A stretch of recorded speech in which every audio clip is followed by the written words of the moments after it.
आज का ये एपिसोड शुरू करने से पहले एक छोटी सी बात।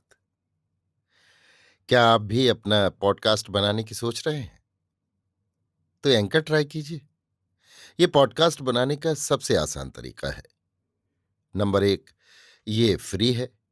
नंबर दो, इसमें कई सारे ऐसे टूल्स हैं जो आपको अपने फोन और कंप्यूटर पर रिकॉर्ड और एडिट करने की फैसिलिटी देते हैं। नंबर तीन, आप अपने पॉडकास्ट को डिस्ट्रीब्यूट भी कर सकते हैं, जिससे इसे स्पॉटिफाई और दूसरे प्लेटफॉर्म पर सुना जा सके। तो डाउनलोड कीजिए फ्री एंकर ऐप या विजिट कीजिए anchor.fm पर अपना पॉडकास्ट स्टार्ट करने के लिए। ये तो थी एक छोटी सी जानकारी, और अब शुरू करते हैं एपिसोड का सिलसिला। तो आज के एपिसोड में लीजिए सुनिए आचार्य चतुर्सेन शास्त्री के लिखे उपन्यास गोली के 28वें भाग विदेश यात्रा को मेरी यानी समीर गोस्वामी की आवाज में। मेरी नई दुनिया का अंततः आरंभ हो गया। बीती बातें पुरानी होती गईं और नई बातें सामने आती गईं। परिस्थिति ने मुझे ढीठ और साहसी बना दिया था। मैं चुपचाप अपने भाग्य के खेल देखने लगी। हर दूसरे तीसरे दिन महाराज मुझे बुला भेजते। वहां बहुमूल्य विलायती सुगंधित शराब का दौर चलता, शाही ठाठ का खान पान होता, बहुधा नाच रंग का भी आयोजन होता था। दूर दूर के गुणी कलावंत आते ही रहते थे। ऐसे जलसे कभी भीतर जनाने में होते, कभी बाहर, पर बहुधा बाहर। मैं चिलमन में आकर बैठती। धीरे धीरे राजा साहब के दिव्य गुणों का, उनकी उदारता, गुणग्राहकता और दातापन का मुझे पता लगता गया और मैं उनसे प्रभावित हो गई। मैंने ये भी देखा कि उनका प्यार भी असीम है। मैं ये सोच भी न सकती थी कि जिस पुरुष का संबंध अनेक स्त्रियों से हो, वो भी किसी स्त्री को प्यार कर सकता है। पर जब प्यार करते थे तब आनंद की गंगा बहा देते थे। ईश्वर को धन्यवाद है कि मैंने फिर कभी उन्हें नाराज होने का अवसर नहीं दिया। ये भी एक चमत्कार है कि फिर कभी वे नशे में असंयत भी नहीं हुए। खासकर जब वो मुझे बुलाते थे तब मेरे साथ ही पीते थे और अत्यंत विनोदपूर्ण व्यवहार रखते थे। हर बार वो मुझे कोई नई सौगात और नई भेंट देते, वैसे भी भेजते रहते। देश देश की वस्तुओं को मंगाने का उन्हें शौक था।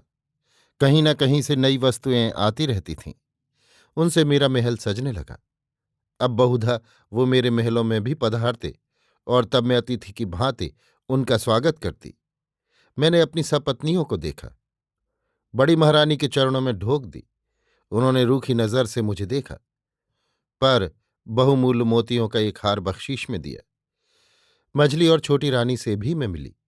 माँ साहब से मिली। उन्होंने मेरे साथ सहेली जैसा व्यवहार किया। उनके यहाँ बहुधा मेरा आना जाना होने लगा। वो जब चाहती मुझे बुला भेजती। खूब गपशप हंसी मजाक होता, खाना पीना चलता। वो दिल खोलकर बातें करती। बड़ी खुशमिजाज थी वो जैसे विधवा होने और हंसने के लिए ही पैदा हुई थी।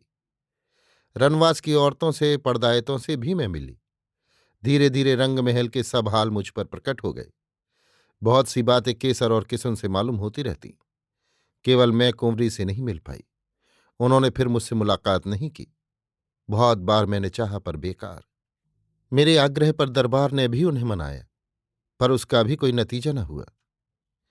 वो उस रात सुहागरात को रूठी, सो रूठी ही रहीं। सारे जीवन उन्होंने महाराज से बात नहीं की।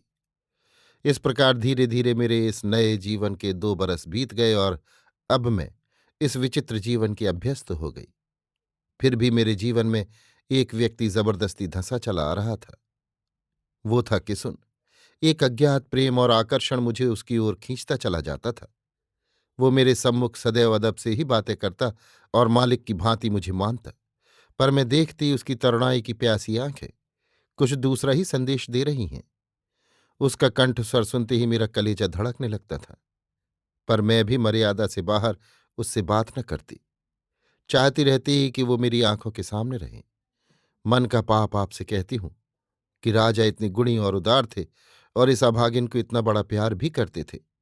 फिर भी मेरे मन में उनके लिए प्यार कभी उगा ही नहीं। मैंने आत्मसमर्पण उन्हें अवश्य किया, पर प्यार न कर सकी। प्यार तो किया किसुन को, पर क्या मजाल कि कभी वो प्रकट हुआ हो। मैं भीतर ही भीतर उसकी आग में जल जल कर खाक होती रही। आप कह सकते हैं, नीच गुलाम जो है, चाकर गोली जो है, राजा के प्यार को क्या जाने, गोले गुलाम पर ही मर मिटी। सो आपका ये कहना सच ही है, अस्वीकार कैसे कर सकती हूं। तो 2 बरस बीत गए। महाराज ने मुझे लेकर यूरोप की यात्रा की।